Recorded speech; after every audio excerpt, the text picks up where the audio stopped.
Many people with the COVID-19 virus will have a mild infection. They'll recover. They'll be fine because their immune system is working quite well. Now, before the advent of antibiotics, before they were discovered and developed, factors that influenced our immune system, they did a great deal of extensive research into them. After all, there were no antibiotics to fall back on. So important factors for you to consider for your immune system that we've known for a very long time are vitamins A, vitamin C, and vitamin D, and the minerals zinc and magnesium. Now, they're not the only factors. There's also fish oils. They help control the immune system. But these are of critical importance. But today, because it's the start of spring, many people will be very low in vitamin D. So we're going to focus on vitamin D and lung health and respiratory health and viruses. So welcome to our vitamin D, lung health, and viruses episode. Hi, my name is Jerry Hickey. I'm a licensed pharmacist who also has studied nutrition. I'm over here at Invite Health. I'm also the scientific director. Please be sure to subscribe to our Invite Health podcast. Could you do it today? Please leave us a review. You can also follow us on Facebook, Instagram, and Twitter at Invite Health. All of today's information on this episode is linked in the episode description, and you can visit invitehealth.com/podcast for more info. So let's go. Let's get started. Of all the nutrients I mentioned before that are called host factors, things you could take to make your immune system more responsive, probably the most critical factor right now for your survival with COVID-19, not trying to be overdramatic here, is vitamin D. Now, vitamin D is normally created between an interaction between the sun and the cholesterol in your skin. So obviously, because your skin's covered up and there's not a lot of sun in the winter, unless you've been supplementing with vitamin D, your vitamin D levels could be critically low. Let's go to a quick break.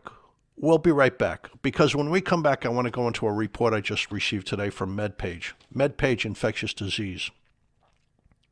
And this goes out to medical doctors and pharmacists and nurses, and it's discussing vitamin D and the coronavirus. We'll be right back.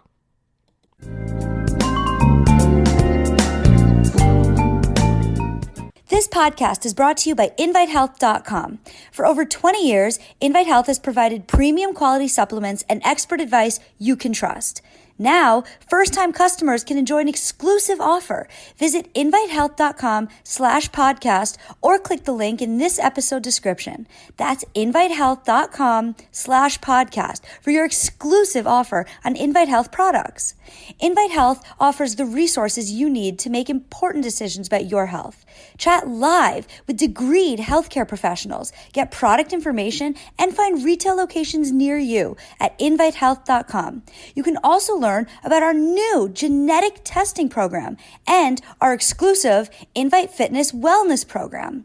Follow Invite Health on Facebook, Twitter, and Instagram, and be sure to subscribe to our podcast today. Now back to our episode. Welcome back to the podcast.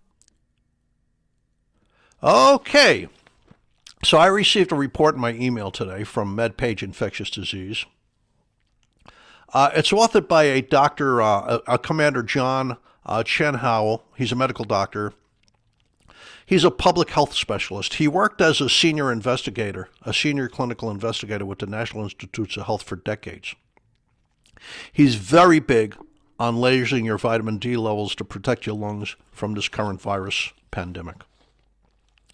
So one of the things he writes about is a study from 2017. It's a review of 17 human clinical trials by doctors at Queen Mary Hospital in London and Winthrop University Hospital out here in Mineola, Long Island, and Barts and London Medical School, and a whole host of other academic research institutions. They published their findings in BMJ, that's the abbreviation for British Medical Journal. The 17 studies included 11,321 people between the age of infant to 95 years of age. So it covered everybody. And vitamin D truly reduced your risk of developing an acute respiratory tract infection. Acute means sudden and violent and dangerous. So an acute respiratory tract infection. It worked better if you took it daily or weekly versus bolus doses from the doctor. So what does that mean? Sometimes you go to your doctor, they check your vitamin D level, it's atrociously low, so they give you these massive doses once or twice to bring it up. That doesn't work well. What works better is if they give you a lower dose once a week or you take it as a daily supplement. And you want your level, when I read the research about the lungs, you want your level over 50.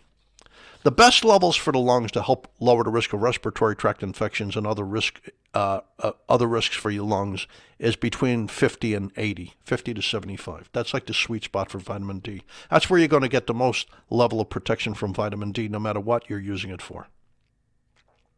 Oh yeah, the international team also said, hey, vitamin D was quite safe as placebo. But it really did protect you from acute respiratory tract infections. Now, the researchers from the School of Clinical and Experimental Medicine at the University of Birmingham in the UK, they noted that if you have low vitamin D, it's related to developing sepsis and even mortality in patients. So they've shown this in previous research. Sepsis is when you have an infection and it triggers a super powerful reaction from your immune system. It's called cytokine storm. And your body basically goes into shock. Your organs shut down. You could go into a coma. It's extremely dangerous. So they said that previous research shows that if you're low in vitamin D, you're more likely to have sepsis and even die from the sepsis. So in their newer study, they found that if you lack vitamin D, it's ubiquitous in patients with acute respiratory distress syndrome. That's a nasty condition. In fact, lacking vitamin D contributes to developing acute respiratory distress syndrome. You need it for your lung health. Vitamin D helps maintain the tight junctions in your lung, so it's harder for a virus to insert itself in there. Vitamin D is needed by your immune cells, such as your neutrophils and your macrophages, to release their powerful weapons to kill viruses and bacteria like the coronavirus. But you also need vitamin D to defend yourself from the immune system. In other words, let me explain what's going on. Your immune system is very powerful. It's very complex. When there's an infection, it has to do two things appropriately. It has to point itself at the infecting organism. It has to identify it and start to kill it. And it has to mount a strong enough attack on the virus or bacteria to kill it, to subdue it, but not strong enough to hurt you or hurt me. So there's always crosstalk between all these different parts of the immune system, all these different cells. And the communicators are called cytokines. They're these chemicals that immune cells release to communicate with other parts of the immune system. Some cytokines raise the level of attack. We call them pro-inflammatory cytokines, like interleukin-6 and interleukin-1 and tumor necrosis factor alpha, which is also called TNF-alpha. And other cytokines calm the immune system down. They're anti-inflammatory, like interleukin-10. What happens with this coronavirus, it's similar to what you see in sepsis, and it's the same thing you see in Ebola. If your immune system is strong, the more delicate parts of the immune system, and don't get me wrong, they're strong, they're powerful. They have their own killing mechanisms, like neutrophils or macrophages go in and wipe out the virus, and you're okay.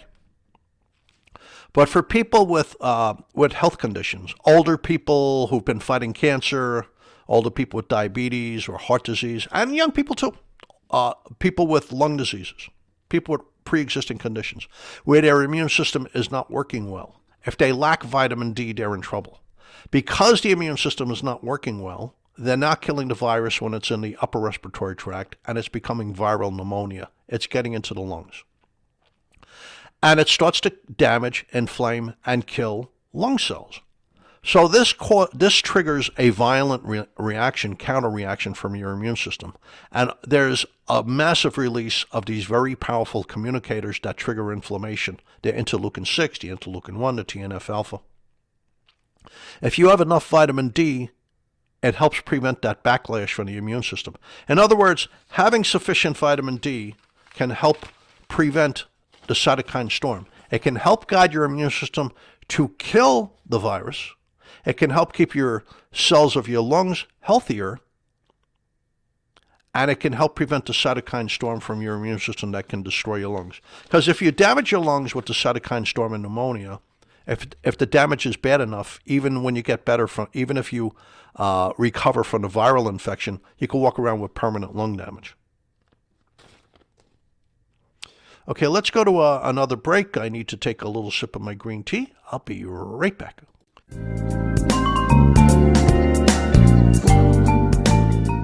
This podcast is brought to you by InviteHealth.com.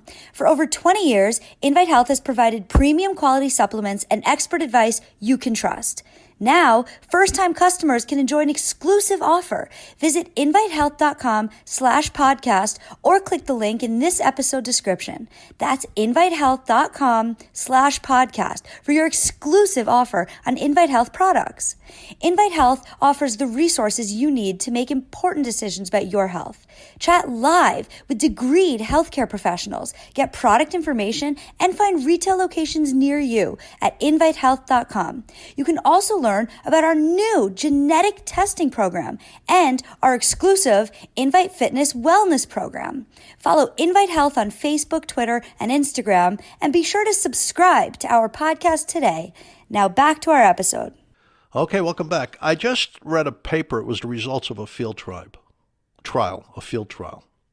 People with blood levels of vitamin D greater than 50, it reduced influenza-like illnesses by 27%.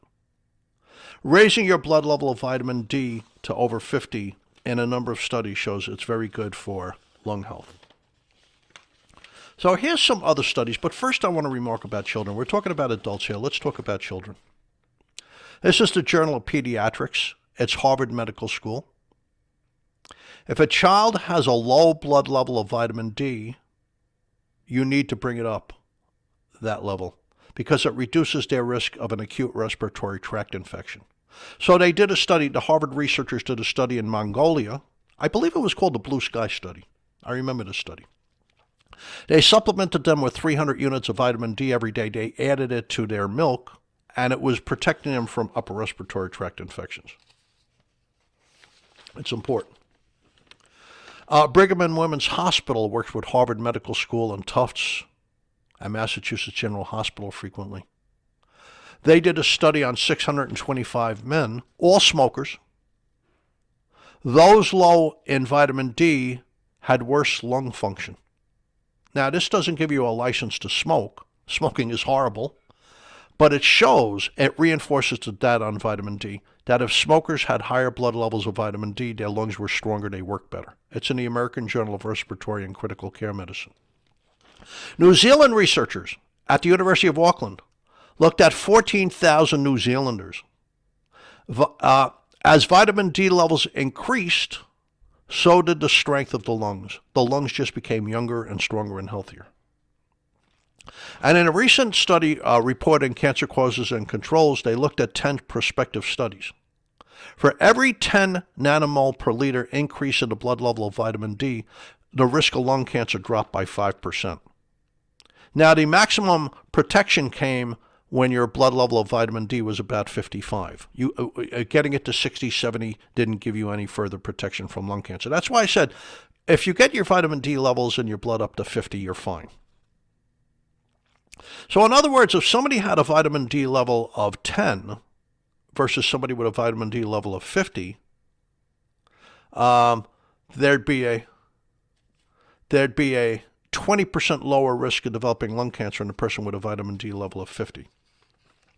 So I could tell you, vitamin D does so many good things in the human body. It's very important to have sufficient vitamin D right now with this virus going around.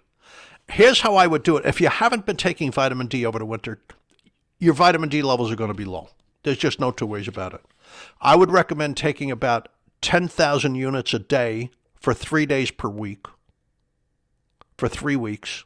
That really should get your vitamin D into a good level. And then after that, do about 3,000 units a day. Always take your vitamin D with food. And vitamin D3, that's called cholecalciferol, and a number of studies works better than vitamin D2, which is ergocalciferol. Okay, thanks for tuning in to the Invite Health Podcast. You can find all of our episodes for free wherever you listen to podcasts or by visiting invitehealth.com/podcast. Please subscribe and please leave us a review. You can follow us on Facebook, Twitter, and Instagram at Invite Health. I hope to see you next time on another episode of the Invite Health Podcast, and thank you so much for listening.